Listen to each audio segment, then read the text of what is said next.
आज भारत औपनिवेशिक दास्ता से मुक्ति का पर्व मना रहा है। समारोह की इस श्रृंखला के बीच जहां स्वतंत्र भारत की 75 वर्षों की यात्रा का मूल्यांकन होगा, वहीं इसे पाने के लिए 4 शताब्दी से अधिक के कालखंड में निरंतर चले संघर्ष और बलिदान का पुण्य स्मरण भी स्वाभाविक है।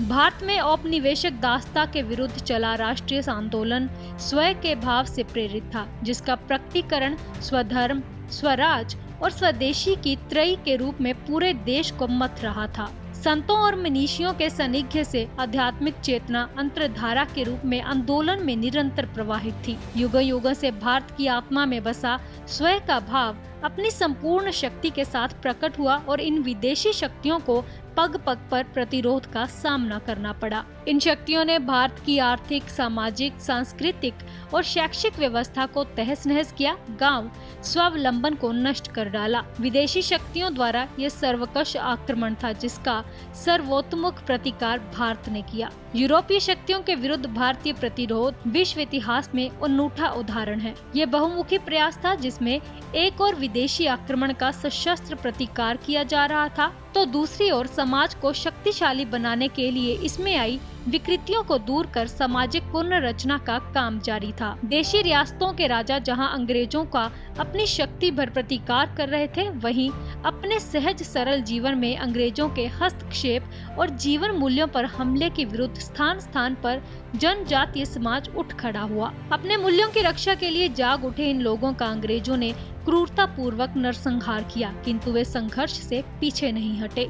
1857 में हुआ देशव्यापी स्वतंत्र समर इसका ही फलितार्थ था, जिसमें लाखों लोगों ने बलिदान दिया। भारतीय शिक्षा व्यवस्था को नष्ट करने के प्रयासों को विफल करने के लिए काशी हिंदू विश्वविद्यालय, Shanti Niketan, Gujarat Vidyapith, MDT Hindu college, Tirunelveli curve शिक्षण संस्था व डेक्कन एजुकेशन सोसाइटी तथा गुरुकुल कांगड़ी जैसे संस्थान उठ खड़े हुए और छात्र युवाओं में देशभक्ति का ज्वार जागने लगा। प्रफुल्ल चंद्र राय और जगदीश चंद्र बसु जैसे वैज्ञानिकों ने जहां अपनी प्रतिभा को भारत के उत्थान के लिए समर्पित कर दिया, वहीं नंदलाल बोस, अवनिंद्र नाथ ठाकुर और दादा साहेब फाल्के जैसे कलाकार तथा माखनलाल चतुर्वेदी सहित प्राय सभी राष्ट्र नेता पत्रकारिता के माध्यम से जन जागरण में जुटे थे।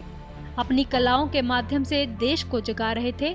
महर्षि दयानंद, स्वामी विवेकानंद और महर्षि अरविंद आदि अनेक मनीषियों की आध्यात्मिक प्रेरणा इन सब के पथ प्रदर्शक के रूप में कार्यरत थी। बंगाल में राजनारायण बोस द्वारा हिंदू मेलों का आयोजन, महाराष्ट्र में लोकमान्य तिलक द्वारा गणेशोत्सव और शिवाजी उत्सव जैसे सार्वजनिक कार्यक्रम जहां भारत की सांस्कृतिक जड़ों को सींच रहे थे, तो वहीं ज्योतिबा फुले और सावित्रीबाई फुले जैसे समाज सुधारक महिला शिक्षा और समाज के वंचित वर्ग को सशक्त करने में रचनात्मक अभियान में जुटे थे। डॉक्टर अंबेडकर ने समाज को संगठित होने और सामाजिक समानता पाने के लिए संघर्ष करने का मार्ग दिखाया। भारतीय समाज जीवन का कोई क्षेत्र महात्मा गांधी के प्रभाव से अछूता नहीं था। वहीं विदेशों में रहकर भारतीय स्वतंत्रता आंदोलन को धार देने का काम श्यामजी कृष्ण वर्मा, लाला हरदयाल और मादाम कामा जैसे लोगों के संरक्षण में प्रगति कर रहा था। लंदन का इंडिया हाउस भारत की स्वतंत्रता संबंधी गतिविधियों का केंद्र बन चुका था। क्रांतिवीर सावरकर द्वारा लिखा गया 1857 के राष्ट्रीय स्वाधीनता संग्राम का इतिहास भारतीय क्रांतिकारियों के बीच अत्यंत लोकप्रिय था। स्वयं भगत सिंह ने इसे प्रकाशित कराकर इसकी सैकड़ों प्रतियां वितरित की। देश भर में सक्रिय 400 से अधिक भूमिगत संगठनों में शामिल क्रांतिकारी अपनी जान हथेली पर लेकर भारत माता को मुक्त कराने के अभियान में लगे थे। बंगाल के क्रांतिकारी संगठन अनुशीलन समिति की गतिविधियों में सक्रिय डॉक्टर हेडगेवार लोकमान्य तिलक की प्रेरणा से कांग्रेस से जुड़े और सेंट्रल प्रोविंस में सचिव चुने गए। 1920 में नागपुर में संपन्न राष्ट्रीय अधिवेशन की आयोजन समिति के वे उप प्रधान थे। इस अधिवेशन में उन्होंने अपने साथियों के साथ पूर्ण स्वराज्य का प्रस्ताव पारित कराने के भरसक प्रयत्न किए, किंतु कांग्रेस नेतृत्व इसके लिए तैयार नहीं हुआ। अतः यह प्रस्ताव 8 वर्ष बाद लाहौर में पारित हो सका।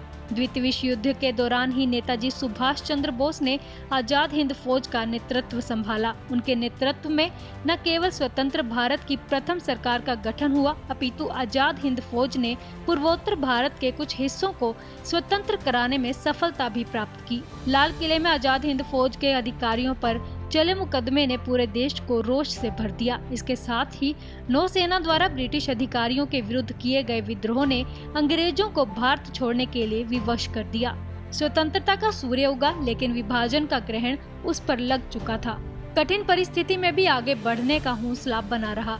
इसका श्रेय प्रत्येक भारतीय को जाता है, जिसने सैकड़ों वर्षों की राष्ट्रीय आकांक्षा को पूर्ण करने के लिए अपना खून पसीना बहाया। महर्षि अरविंद ने कहा था, भारत को जागना है, अपने लिए नहीं बल्कि पूरी दुनिया के लिए, मानवता के लिए। उनकी ये घोषणा सत्य सिद्ध हुई जब भारत की स्वतंत्रता विश्व के अन्य देशों के स्वतंत्रता सेनानियों के लिए प्रेरणा बन गई। एक के बाद एक सभी उपनिवेशक स्वतंत्र होते चले गए और ब्रिटेन का कभी न छिपने वाला सूर्य सदैव के लिए अस्त हो गया। पुर्तगाली, डच, फ्रेंच तथा सबसे अंत में ब्रिटिश भारत आए।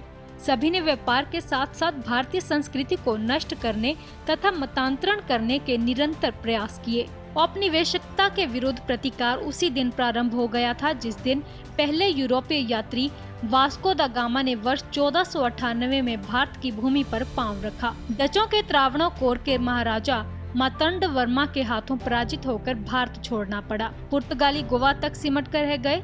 वर्चस्व के संघर्ष में अत्यंत ब्रिटिश विजेता सिद्ध हुए, जिन्होंने अपनी कुटिल नीति के बल पर भारत के आधे से कुछ अधिक भाग पर नियंत्रण स्थापित कर लिया। शेष भारत पर भारतीय शासकों का आधिपत्य बना रहा, जिनके साथ अंग्रेजों ने संधियां कर ली। स्वतंत्रता के पश्चात इन राज्यों के संघ के रूप में भारतीय गणतंत्र का उदय हुआ। भारत ने लोकतंत्र का मार्ग चुना। आज वे विश्व का सबसे बड़ा और सफल लोकतंत्र है। जिन लोगों ने भारत के सांस्कृतिक मूल्यों की रक्षा के लिए स्वतंत्रता के आंदोलन में अपना योगदान दिया, उन्होंने ही भारत के लिए संविधान की रचना का कर्तव्य भी निभाया। यही कारण है कि संविधान की प्रथम प्रति में चित्रों के माध्यम से राम राज्य की कल्पना और व्यास, बुद्ध तथा महावीर जैसे भारतीयता के व्याख्यातों को प्रदर्शित कर भारत के सांस्कृतिक प्रवाह को अक्षुण्ण रखने की व्यवस्था की गई। स्वतंत्रता के अमृत महोत्सव का ये अवसर उन बलिदानियों, देशभक्तों के प्रति कृतज्ञता ज्ञापन का अवसर है, जिनके त्याग और बलिदान के कारण ही हम स्वतंत्र राष्ट्र के रूप में जागतिक समुदाय में अपना यथोचित स्थापित करने में दिशा की ओर बढ़ रहे हैं। उन अनाम वीरों, चर्चा से बाहर रह गई घटनाओं, संस्थाओं और स्थानों जिन्होंने स्वतंत्रता आंदोलन की दिशा दी और मील का पत्थर साबित हुई, का पुनर्लोकन, मूल्यांकन तथा उनसे जुड़ी लोक स्मृतियों को सहेज कर उन्हें मुख्य धारा से परिचित कराना होगा, ताकि आने वाली पीढ़ियां जान सकें कि आज सहज उपलब्ध स्वतंत्रता के पीछे पीढ़ियों की साधना, राष्ट्र रचना के लिए शब्दाब्दियों तक बहाए गए अश्रु, स्वेद तथा शोणित का प्रभाव है।